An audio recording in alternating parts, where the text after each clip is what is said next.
Bom, agora nós iremos retornar novamente à primeira apresentação da professora Mariângela, tá? Como nós temos várias pessoas aí que entraram depois, eu vou estar fazendo aqui novamente a apresentação da professora, aí depois na sequência aí o Jefferson já sobe a apresentação da professora aí, tá bom? Bom, a palestra será titulada de Maximização e Benefícios da Inoculação e Coinoculação e será ministrada pela professora doutora Mariângela Hungria da Cunha. A professora Mariângela é graduada em Engenharia Agronômica, possui mestrado em Solos e Nutrição de Planta pela Escola Superior de Agricultura Luiz de Queiroz, tá? A USP. Possui doutorado em agronomia pela Universidade Federal Rural do Rio de Janeiro, possui pós-graduação pela Universidade de Cornell, Universidade da Califórnia e a Universidade de Sevilha, é pesquisadora da Embrapa Soja e atualmente também é consultora da Fundação Bill e Melinda Gates para projetos de fixação biológica do nitrogênio na África, bem como de projetos na Argentina e no Peru. E tem projetos também de colaboração com a Espanha, a Austrália e a França. De um universo de mais ou menos 7 milhões de pesquisadores, tá? Está entre as 100 mil cientistas mais influentes do mundo, segundo a Universidade de Stanford, tá? Dos Estados Unidos. Desde 2008, a professora Mariângela é membro titular da Academia Brasileira de Ciências, entre tantos outros, tá? Professora, a palavra está com a senhora e, novamente, muito obrigado por aceitar o nosso convite de estar participando aqui no evento, tá bom? Fique à vontade. Nós vamos focar em 4 mitos, 4 verdades, 4 desafios e 4 versões de futuro. Então, começando pelo 4 mitos. A gente vai falar sobre que precisa de nitrogênio para ter altos rendimentos da soja, que não é necessário reinocular, que a soja empobrece o solo porque tira muito nitrogênio e que a fixação não consegue sustentar altas produtividades. Então, falando de nitrogênio, o nitrogênio ele faz parte do DNA, das aminoácidos, proteínas, moléculas relacionadas à fotossíntese. Então, ele é o nutriente que é mais requerido pela planta, porque ele tem uma função biológica de extrema importância. E onde a gente pode achar esse nitrogênio? Do solo, mas a gente não quer empobrecer nosso solo, tá? A gente quer deixar o nitrogênio, a matéria orgânica lá. A fixação não biológica, que é uma contribuição muito pequena, os fertilizantes químicos, né, e orgânicos também, e esse processo que é o da fixação biológica do nitrogênio, que ocorre com algumas plantas, principalmente leguminosas, tá, que é numa relação mais estreita, na simbiose, e que ocorre no caso da soja. Então, vamos falar um pouco da importância da pesquisa no Brasil. Será que isso é importante ou não é? A gente teve muita sorte de que, quando começou o histórico da soja aqui no Brasil, a gente tinha 2 microbiologistas fantásticos que participaram e falaram, não, olha, essa cultura pode se beneficiar desse processo de fixação biológica do nitrogênio, que vai substituir os fertilizantes nitrogenados químicos, vamos investir nisso. Era o professor Jardim Freire, do Rio Grande do Sul, e a doutora Joana Doberainer, da Embrapa, do Rio de Janeiro. Então, nossos solos, a soja é uma planta exótica, a gente não, se ela é exótica, as bactérias que fazem essa simbiose e fixam nitrogênio não estão no nosso solo. Então, eles trouxeram inoculantes, bactérias de outros países e foram verificar como se comportavam aqui, selecionar as melhores para os genótipos e para as condições brasileiras. E daí o que aconteceu? A gente teve muita sorte, volta no anterior, Jefferson, teve muita sorte porque esse programa de seleção foi muito bom e continua sendo. E para vocês terem uma ideia, olha aí a estirpe C6587, que é a mais antiga que a gente tem. Quando ela foi lá selecionada, lá na década de 50, 60, no Rio Grande do Sul, ela conseguia fornecer um nitrogênio para os genótipos da época que produziam 1.000 quilos por hectare, e ela continua a fornecer todo o nitrogênio, hoje para cultivares produzindo 6, 7 mil quilos. Próximo. Então, vamos falar dos mitos, né? Dos mitos. O primeiro, existe uma grande pressão para colocar nitrogênio na soja, sempre existiu. E é claro, né? Imagina, uma cultura que hoje está em 38 milhões de hectares no Brasil, se eu conseguir empurrar 30 quilozinhos de N para soja, eu vou estar milionária, né?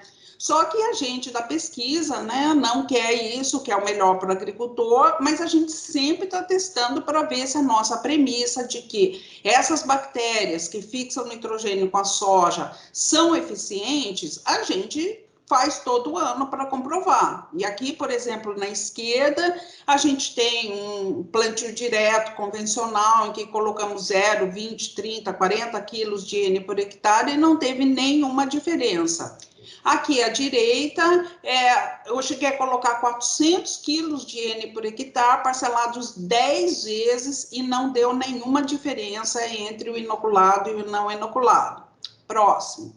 A gente continua testando isso, né? E aqui um exemplo aqui, que é o Comitê Estratégico de Soja Brasil, uma das primeiras coisas deles era, não, vamos colocar nitrogênio na soja para ter mais altos rendimentos. A gente participou dos experimentos com eles, fizemos ali em Ponta Grossa, e não vimos nenhuma diferença entre colocar nitrogênio em cobertura ou foliar nos estágios R5.3. Inclusive, o SESB daí saiu com uma notícia de que estava descartado que nitrogênio era necessário para ter altos rendimentos. Então, se vocês me falarem, vocês fazem ensaio? Gente, ninguém no mundo tem tanto ensaio quanto a gente. Então, já são mais de 300 ensaios, 30 anos.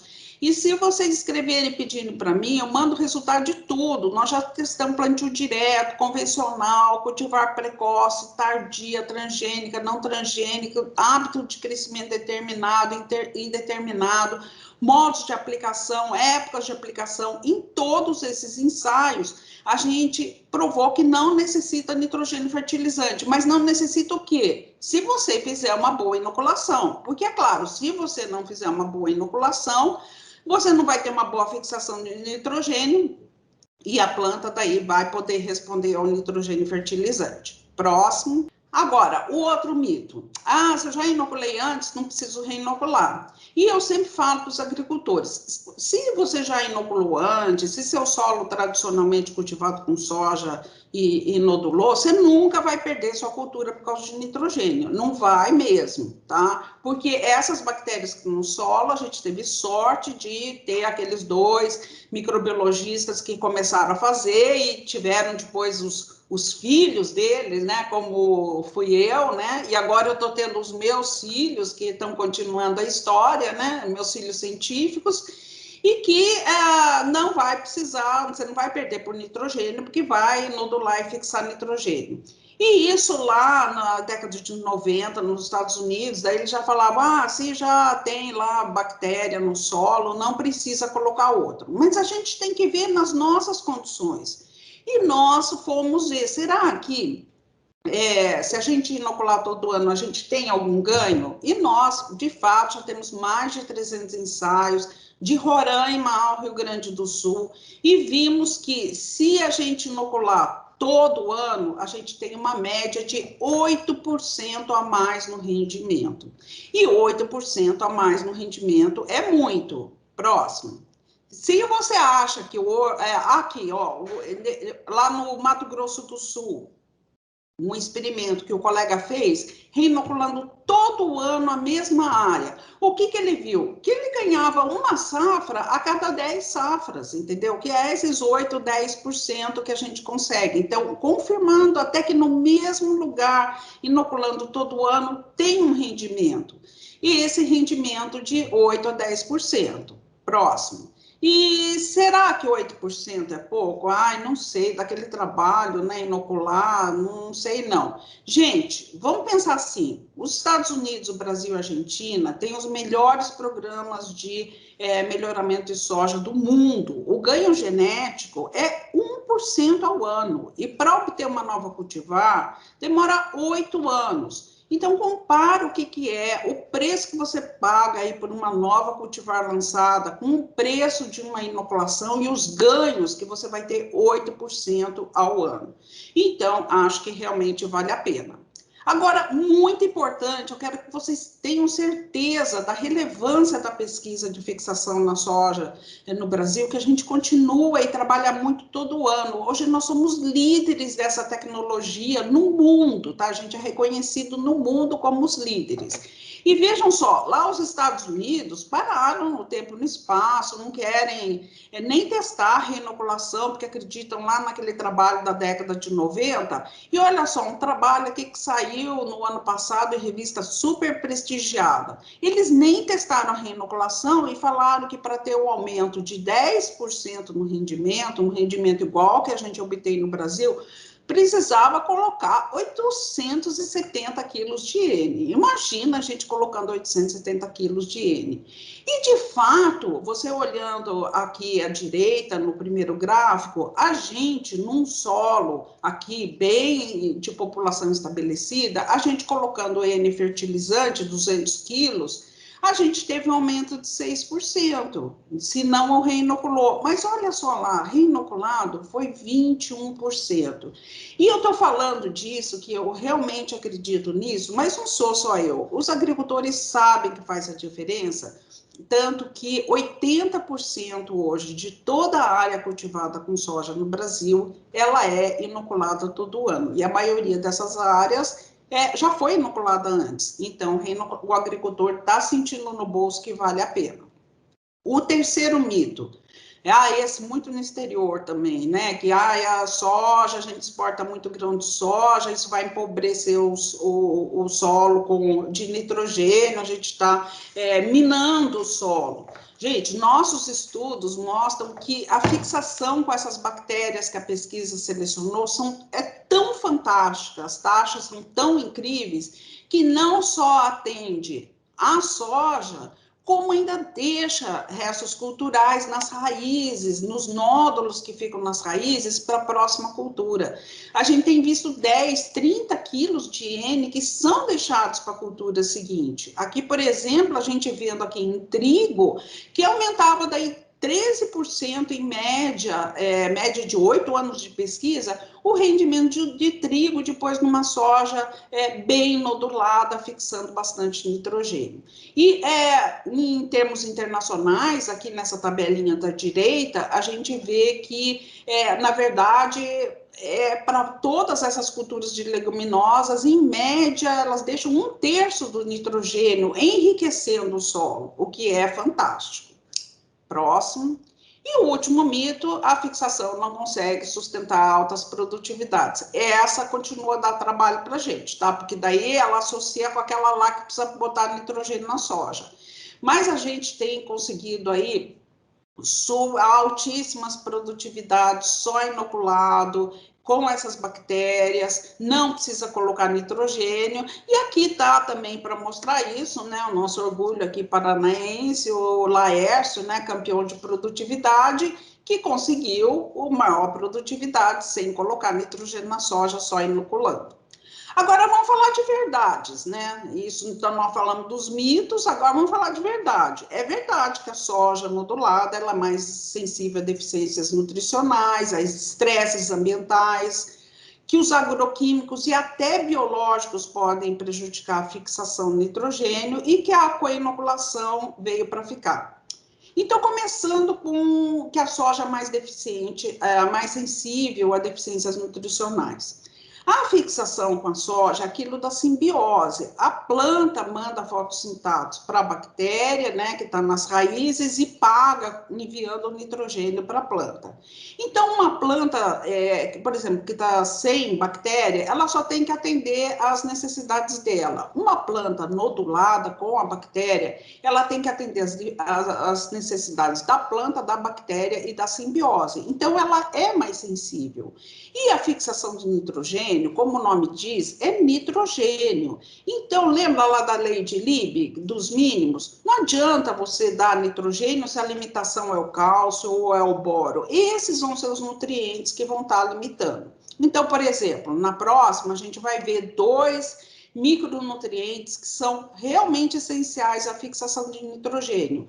O molibdênio, porque ele faz parte da enzima que fixa o nitrogênio do ar, fora que também faz parte até da própria uso do nitrogênio mineral, né, a redutase do nitrato, e o cobalto, que faz parte da precursor da leg-hemoglobina, que é aquela que tem a mesma função da nossa hemoglobina do sangue, de transporte de oxigênio lá para dentro do nódulo, e quando está ativo, quando está funcionando, vocês cortam, o nódulo sempre está rosa ou vermelho. Se ele tiver verde, marrom, tal, é porque já é branco, é porque não está funcionando. O vermelhinho é por causa da leg-hemoglobina, que precisa do cobalto para ser formado, daí funcionar bem. Então, esses dois nutrientes são necessários e a gente chegou até a definição aqui dos valores, né, que precisam ser dados.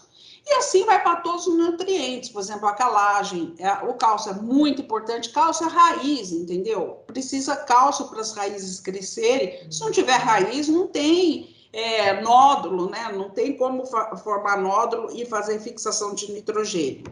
Fósforo é um processo altamente energético, então precisa de fósforo, a planta precisa, a bactéria, tudo. Então, resumindo, não vou falar aqui de todos os nutrientes, mas a fixação de nitrogênio, a inoculação, ela tem baixo custo, mas ela exige autoconhecimento tecnológico, porque não adianta você querer que fixe se está com outra limitação. A mesma coisa para os estresses ambientais, né? Ela é mais sensível, a planta nodulada, ela tem que ali também atender a bactéria simbiose. Então, temperatura e umidade são muito críticos a um bom desempenho da fixação. Então, tipo, plantar no pó, nossa, aqui à esquerda vocês veem, passou 2 horas da inoculação, não adianta, vai plantar no pó, nem adianta inocular ou nada, porque não adianta, a bactéria vai ressecar, a planta não vai conseguir formar a nodulação. Então, por quê? Porque o processo é sensível à temperatura e umidade. Por outro lado, a gente tem sorte de ter umas tecnologias, e a mais fantástica dela é o plantio direto, que preserva a umidade do solo e permite temperaturas mais baixas, e que então favorece muito a fixação biológica do nitrogênio nessas condições que a gente tem de estresse, de temperatura e umidade. Agora, começar já errado, como tipo plantar no pó, daí não vai dar certo, tá? Porque não faz milagre. Verdade, os agroquímicos e até os biológicos podem prejudicar a fixação de nitrogênio. Por quê? Gente, a bactéria, ela é super sensível, entendeu? Ela é uma única célula sem muita proteção. E esses químicos matam essas bactérias através de osmose ou até através de atividade bactericida e tudo isso. Então, como que a gente faz? A gente começou a ver isso lá, molibdênio e cobalto. Precisa colocar o molibdênio e cobalto, mas a gente coloca e daí mata a bactéria. Como que a gente vai fazer? Então, próximo, daí começou os agrotóxicos, né? Começou com fungicida de contato na semente, daí foi fungicida de contato mais sistêmico, e a gente começou a verificar que os fungicidas realmente são muito tóxicos às bactérias. Aqui embaixo, do lado esquerdo, vocês veem aqui uma média de 15 ensaios de campo, por exemplo, em que o tratamento com fungicidas reduziu em até 70% a nodulação. Os casos são mais graves em solos arenosos, né, do que em solos argilosos, porque realmente na argila ainda você tem algumas cargas que protegem as bactérias, e em áreas gélidas é claro que o efeito vai ser menor, porque em áreas gélidas você vai estar perdendo o efeito da reinoculação que você está fazendo, né? Porque vai matar as bactérias que você colocou ali na hora. Só que a gente começou a estudar lá na década de 90 esse problema dos fungicidas, e, gente, hoje está uma loucura. A gente chegou aqui do lado direito, vocês veem, está colocando tudo na semente. É tanto químico, que até o pessoal, nossos colegas aqui das sementes, falam que não vai aguentar, o vigor das sementes não vai aguentar. Então, problema muito agravado. E pior ainda, as sementes pré-inoculadas. Essas sementes pré-inoculadas, junto com fungicidas e a outros químicos, aqui embaixo vocês podem ver, por exemplo, um ensaio que a gente fez aqui em solos arenosos, deu zero de nodulação. E era um solo aqui do nosso arenito, muito pobre, né, que a gente fica assim, ai, não vai produzir nada. Gente, olha lá, inoculado, ele deu 4.200 quilos no primeiro ano, muito bom. Mas olha só, você compra a semente pré-inoculada, acha que está carregando a bactéria, não está carregando nada, deu zero de nodulação. Próximo. E daí, o que, que a gente vai fazer? A gente tem que procurar alternativas. No caso do molibdênio cobalto, a gente trabalhou bastante e viu o quê? Viu que é para fazer aplicação foliar, que pode ser até como daí herbicida, outra coisa, entre V3 e V5, porque até V3 e V5, aquela reserva de cobalto e molibdênio que está na semente, que está nos cotilédonos, ela consegue levar a planta. Mas daí, então, né, aí você coloca a mesma dose que você ia colocar nas sementes, você coloca via aplicação foliar. E isso é uma estratégia muito interessante e que está sendo plenamente adotada, tá? A outra a gente desenvolveu isso principalmente para produtores de semente, que a gente achou que eles iriam conseguir um diferencial, que é produzir sementes enriquecidas em molibdênio, que daí, então, coloca 200 gramas de molibdênio por hectare, duas aplicações com intervalo de 10 dias. Isso enriquece muito a semente molibdênio e achamos que daí o agricultor ia poder vender essa semente com diferencial. Não emplacou muito no mercado, mas o que a gente sabe é que os produtores de semente usam mesmo porque aumenta muito o teor de proteína nos grãos e a qualidade das sementes. E para os agrotóxicos, o que a gente achou? Gente, a gente tentou de tudo, mas até o momento a gente não encontrou solução. Então, tem o quê? Pulverização emergencial, tipo, você fez lá, viu que deu tudo errado, então você vai, pulveriza o solo após 10 dias, mais ou menos, que você vê que não vai nodular, mas é muito, muito fraca essa recuperação. Nunca vai ser igual a das sementes. E a estratégia que a gente achou que dá certo é a inoculação no sulco, tá? Porque no sulco, mas daí colocar o inoculante só no sulco, não vai colocar químico lá junto no sulco, né?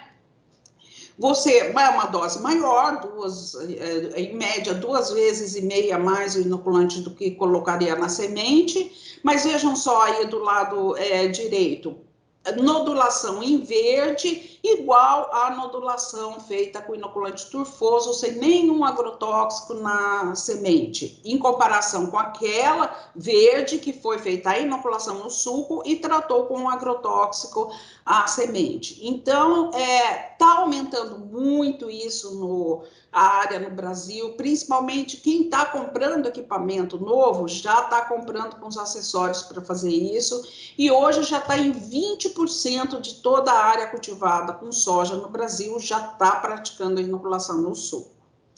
Agora, a gente está na febre dos biológicos e fala, se é biológico pode misturar tudo. Não pode, gente. Biológico é muito estratégico e a gente acabou de ver isso na outra palestra. A gente tem que conhecer e tem que entender. Por exemplo, o azospirilo, que nós vamos ver daqui a pouco. Essas estirpes que a gente selecionou, elas produzem muito fito-hormônio. Então, se passar da dose, ela, em vez de melhorar, prejudica. Então, olha só aí a setinha amarela indicando 2 doses de azospirilo na coinoculação da soja, que nós vamos falar. Passou de 2, já diminui, entende? Então, próprio inoculantes podem não ser compatíveis nas doses ideais. Olha, aqui depois, inoculante do lado superior direito, com tricoderma, também a tricoderma atacou inoculante, e até inoculante com esses inoculantes, como a gente vê aqui no gráfico, que pode ter atividade inibitória. Então, não é porque é biológico que é compatível, existem biológicos e biológicos. E a terceira verdade que nós vamos falar é que a coinoculação veio para ficar. Mas, para entender como ela veio para ficar, como que essa história começou? A gente está falando da reinoculação, os agricultores ficaram muito animados. Daí eles começaram, mas eu não cresço só soja, eu tenho milho, eu tenho trigo.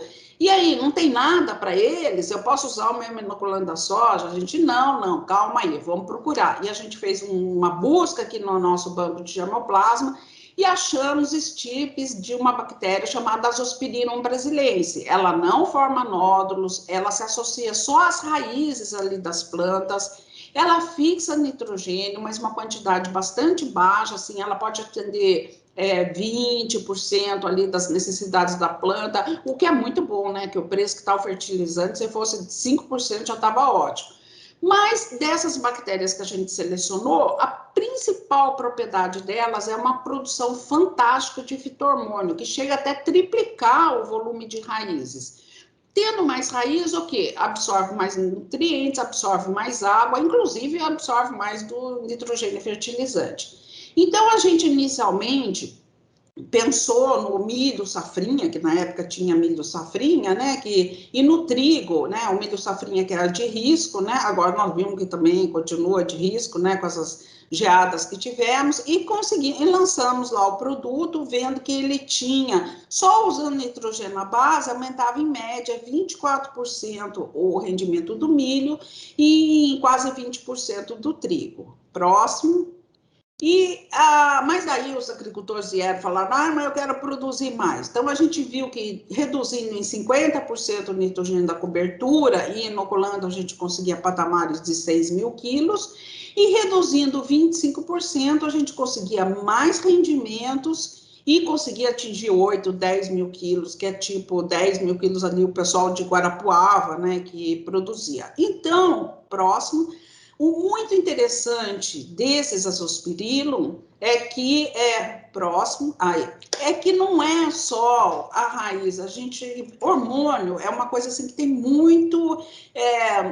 outros efeitos na planta, e até hoje a gente se surpreende. Por exemplo, vimos aumento na espessura do caule e que deu resistência a acamamento. A gente viu claramente no ensaio que a gente tinha de trigo, em que as inoculadas deu vento, as inoculadas todas ficaram de pé, as com fertilizante nitrogenado acamaram todas. A gente vê uniformidade de pesquisa, muito tolerância a estresses abióticos e bióticos, desencadeia na planta uma série de mecanismos que permitem a maior tolerância à temperatura elevada, a baixa umidade.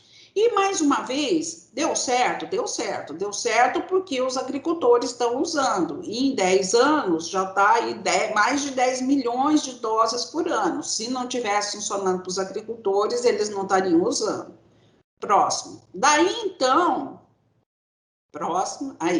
E aí a gente aprendeu, mais uma vez, graças aos agricultores que começaram daí a ligar e falavam assim, nossa, eu usei lá o Azospirillum no milho e no trigo, depois eu colhi mais soja. A gente, não tem nada a ver. Mas depois que 2, 3, 4 agricultores ligaram falando, a gente, nossa, então tá tendo alguma coisa aí usar o Azospirillum antes da soja.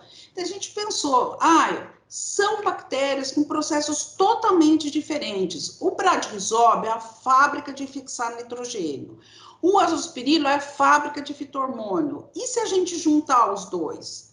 Vimos primeiro que eles eram compatíveis, né, que podiam ser juntados, e vimos que daí os benefícios dobravam. Lembra lá dos 8%, se a gente inocular todo ano? Pois é, passava para 16%. E o mesmo no caso do feijoeiro. A gente lançou isso em 2013, próximo, e que deu certo. Outra coisa, daí a gente já viu isso aí, né? Aumento de tolerância à seca, tá? A coinoculação nessas condições aqui, como de Paranavaí, deficiência hídrica, solo com 90% de areia, lá em Cachoeira Dourada, sempre o coinoculado. É claro, tem mais raiz, consegue aproveitar melhor a água. E não tem dúvida também, tá? Porque todo mundo no Brasil começou a testar, e aqui a gente fez até uma análise aqui de 51 publicações que a gente encontrou desde que a gente lançou lá em 2013, em 39 locais diferentes, tá? E vimos que tem um aumento médio de 3,6% nos grãos, aumenta a massa de raiz, aumenta nódulo, então o negócio aumenta solo arenoso, argiloso. Então, o negócio é para valer e já foi amplamente confirmado cientificamente no Brasil. E aqui no nosso Paraná, a gente tem uma parceria incrível com a Emater, tá? Que agora é o Instituto de Desenvolvimento Rural do Paraná, e a gente já está agora no 4º ano em que a gente foi levar essa tecnologia de coinoculação para o agricultor. Os resultados estão disponíveis aqui, a gente já tem 3 comunicados técnicos disso. E, gente, olha só o que funciona. Então, 3 safras, a gente já atendeu mais de 2.000 produtores, 130 municípios, 169 unidades de referência, em média de 3 anos, coinocular soja, o agricultor ganhou 288 quilos por hectare e R$ 345 por hectare. Então, olha, e aqui no positivo, né, quase todo mundo. E dá certo, tá? Não, pode passar para a próxima, Gé. E que dá certo, que olha, de um ano para outro, uma coisa que foi lançada há 5 anos oficialmente, o primeiro inoculante, já é usado em 25% de toda a área cultivada com soja no Brasil. Então, isso está dando certo que os agricultores estão usando. Agora, os desafios. Quais desafios nós vamos ter? Enfrentar estresse abiótico, usar boas práticas de inoculação, expandir o uso de inoculante e decidir a qualidade que a gente quer. Então, começando, estresses abióticos. A gente está num ano que é super fácil de falar isso, né? Mas se a gente for ainda para as regiões onde está expandindo, aqui, por exemplo, lá uma Tupiba, tudo, nossa, são solos já extremamente arenosos ou com silt, temperaturas elevadas. Por exemplo, lá num primeiro experimento que eu fui fazer em Tocantins, eu coloquei lá uma alta dose, depois o colega falou que não tinha nodulado. Eu falei, mas como? Não é possível que não nodulou. Voltei, analisei, vi que o inoculante estava bom. Ele falou, deu 52 graus durante 10 dias, aqui 50, 52 graus. Bom, fritou os resóbios, né? Não tem Cristo que aguente isso aí, né? E as formulações de inoculantes é um desafio, a gente tem que melhorar, porque o turfoso, ele fornece essa proteção às bactérias, aquela proteção física, né? E ele retém um pouco de água, então ele vai melhor em condições extremamente drásticas como essa. Então, se você tiver numa situação dessa, vale a pena ir para o turfoso. Agora, o líquido, prefere os líquidos, tem que melhorar muito. Muito importante, desafio, usar boas práticas de inoculação. Gente, não adianta ir para a inoculação se não for bem feito, tá? Não basta comprar o inoculante ou inocular. Então, tem que ver se tem registro, se está dentro da validade, se foi bem transportado e armazenado, se está na dose adequada. Gente, nesse trabalho que a gente faz com a Emater, a gente tem um questionário. 30% dos agricultores, desses 2.000 e poucos agricultores, usam inoculação na caixa da semeadora. Gente, é se enganar, você joga lá, não gruda na semente. Inocular na caixa de semeadora serve para uma coisa, tá? Estragar a semeadora, porque acaba entupindo lá. Então, não vai para aí, porque não vai ter uniformidade, não vai funcionar, tá? Se usar o inoculante turfoso, tem que usar uma solução açucarada 10%, senão ele também não vai aderir à semente. Se usar químicos no tratamento de semente, primeiro coloca o químico, deixa secar, e daí coloca o inoculante e tenta fazer a semeadura no máximo em 24. Jamais fazer aquele sopão. Se vai fazer o sopão, nem compre o inoculante. Tá? Porque aquele negócio lá de mistura o agroquímico ou o inoculante para aplicar, não dá certo. Não vai proteger, tem que proteger do sol e do calor. Tá lá plantando, deu a hora do almoço, deixa lá a semeadora lá com os inoculantes em 50 graus, batendo sol direto. Não funciona. Cuidado redobrado na parte de agrotóxicos em primeiro ano e sempre muito cuidado com pré-inoculado, tá? É uma coisa, sim, e também não vamos inocular no pó, conforme eu falei, né? Porque é sensível. Outro desafio, a gente está falando aqui da soja, nossa, a gente tem uma pesquisa fantástica no Brasil e tem bactérias selecionadas pela pesquisa para mais de 100 leguminosas, tá? São leguminosas de grãos, árvores, forrageira, pega aí uma alfafa, dá 500 quilos de N por hectare. Então, vamos expandir o uso desses inoculantes que estão disponíveis aí para outras culturas. Outra, azospirino. Como agrônoma, a minha tristeza é andar por esse Brasil e ver esse cenário, né, que são 70% de pastagens degradadas, a maioria com braquiária. Nós fomos lá por 2 anos, selecionamos, procuramos nosso banco de germoplasma, achamos azospirilo muito bom para braquiária. Estavam pensando em integração lavoura-pecuária, integração lavoura-pecuária-floresta, então fomos aplicar nas sementes e vimos resultados fantásticos, 15% em média de aumento na biomassa da forragem e 25% no nitrogênio das pastagens. Então, não só mais alimento, como alimento de melhor qualidade. Lançamos isso em 2016, próximo a mais, o que os agricultores ligaram falando assim, não, mas a gente quer para pastagem estabelecida. Recomeçamos de novo a pesquisa, e daí com aquela ideia de coinoculação, pensamos, vamos achar aí 2 que deem melhor, que aumentem as pastagens. As pastagens são muito sensíveis, tem muito estresse ali nessas áreas degradadas e também tem problema de fósforo. Então, nós procuramos outra bactéria para associar ao Azospirillum brasilense, a Pseudomonas fluorescens. E o que nós achamos? Que a Pseudomonas tem muita relação com fósforo e com estresses também. Então, uma média, e a gente vai estar lançando, quero até convidar vocês na quarta-feira agora, essa inoculação multifuncional, que seria ou via sementes ou via foliar. Gente, aumento de médio de 22% na biomassa. O azospirilo aumentou 13% nitrogênio, 10% potássio. O fósforo aumentou em 30% com a pseudomonas, o potássio em 11%. Reconstrução da fertilidade do solo. Nossas pastagens estão péssimas, então não está na hora de reduzir fertilizante. A gente vai usar o fertilizante junto com as bactérias para reconstruir essa fertilidade. Fora os benefícios ambientais que a gente tem que começar a capitalizar um pouco mais, né? Porque ela equivale, por exemplo, a azospirilo a 40 quilos de N por hectare. Então, é sequestro de carbono, é mitigação na emissão de gases de efeito estufa. Desafio. Aqui, né, qual a qualidade dos bioinsumos que a gente quer? Por quê? Porque os biológicos passaram a ser muito valorizados e começou uma febre de biológicos. E o pessoal, eu brinco assim, né, os cervejeiros, né, acharam que produzir biológico é tão fácil quanto produzir cerveja, mas não é.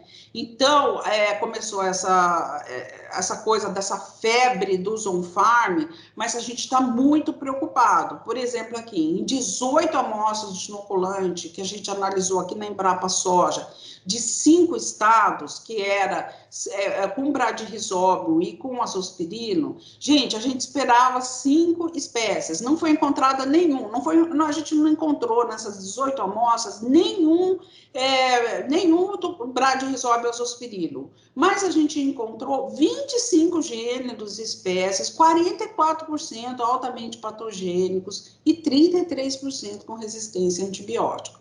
É histeria da Embrapa Soja. Não, olha que Embrapa Milho e Sorgo, que eles trabalham lá com os biodefensivos, né? A mesma coisa, pegaram bacilos thuringienses, à esquerda de 3 diferentes propriedades do Mato Grosso, e viram que tinha muito contaminante, não tinha, só 3 amostras tinham micro-organismo.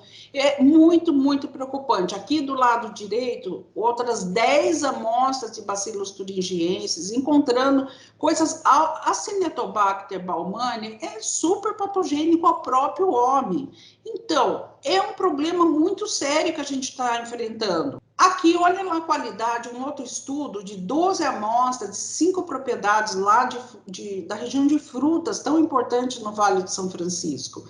Ele encontrou contaminação em 100% das amostras, tá? Coliformes, termotolerantes, salmonela, com risco potencial à saúde dos manipuladores e dos consumidores finais. Isso, a gente está falando numa região de frutas, então perigo para consumo in natura e perigo para as exportações. Vocês sabem que é só falar um A, né, para cortarem nossas exportações. Então, o uso desses on-farms, com o nível de contaminante que está, ele realmente é um grande risco à nossa saúde e às exportações. Próximo. Fora o problema de...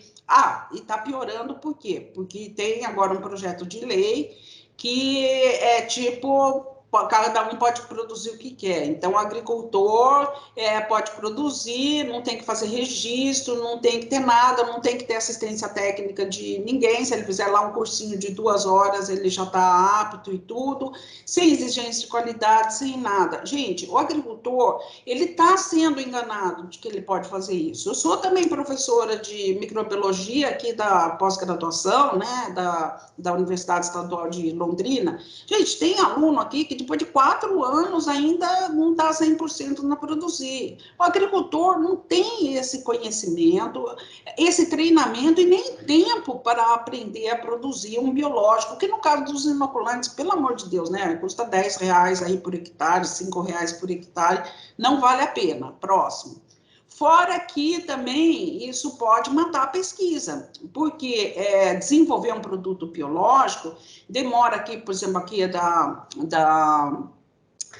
nesse estudo aqui, foi indicado que para chegar a um produto biológico, você demora, em média, 5 anos e custa 7 milhões de dólares. Quem vai querer investir? Primeiro na pesquisa, né? Porque quem que vai se a propriedade intelectual dos micro-organismos não é respeitada. E a indústria, quem que vai querer? Olha só aí fotos que existe, né? Pega o produto comercial e usa como isca, né, para começar a fazer a produção on-farm. E até aqui embaixo, uma observação aqui de um consultor agrônomo, né, e que fala, olha, pega um produto, e pega um produto de boa qualidade, né, para você usar, produzir o seu próprio produto. Isso, gente, a curto prazo pode achar que é benefício, mas quem que vai querer investir em novos biológicos se sabe que não tem nenhuma proteção intelectual ou industrial? Então, isso é um grande desafio. Como que nós vamos enfrentar isso? E essa bomba está estourando agora.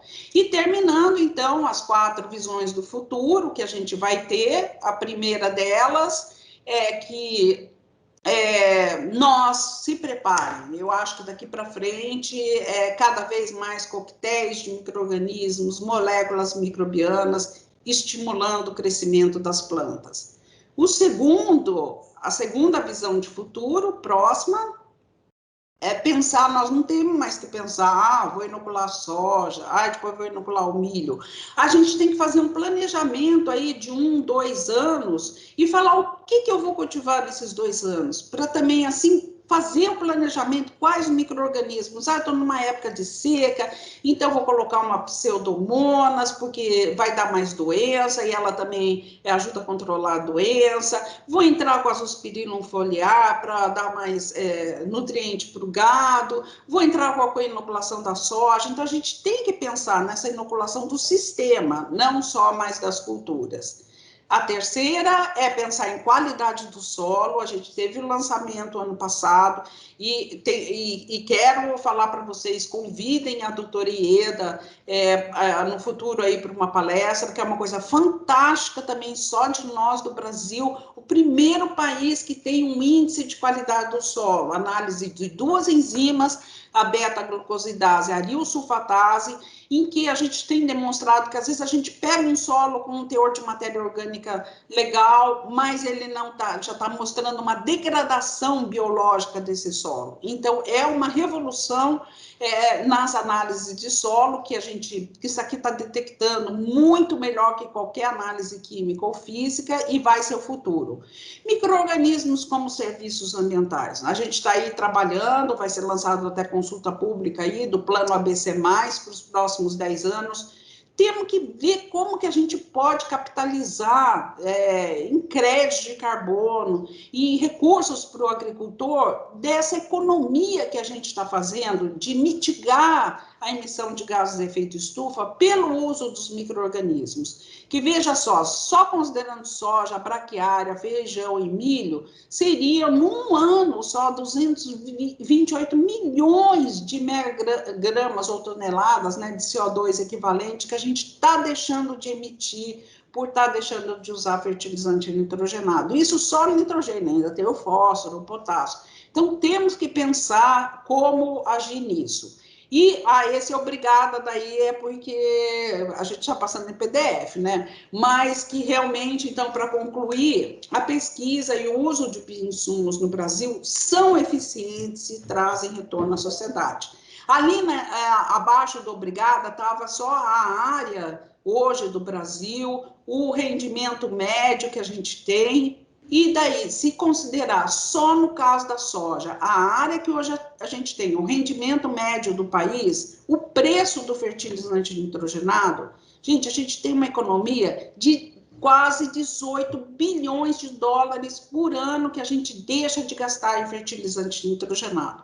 Isso são 560 dólares por segundo, é muito dinheiro. É dinheiro graças à pesquisa que foi feita, à nossa liderança em fixação de nitrogênio. Fora, né, ambientalmente, está mitigando, né, está deixando de emitir 200 milhões de toneladas de CO2 equivalente. Então, é nossa obrigação dar continuidade a essa história de sucesso. Muito obrigada.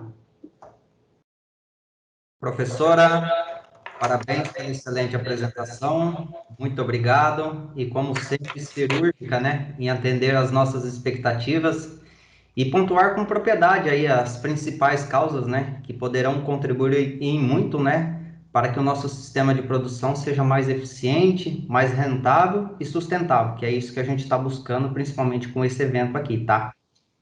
Peço que a professora continue com a gente aí, né? O final, né? O nosso bate-papo, perguntas e respostas, tá?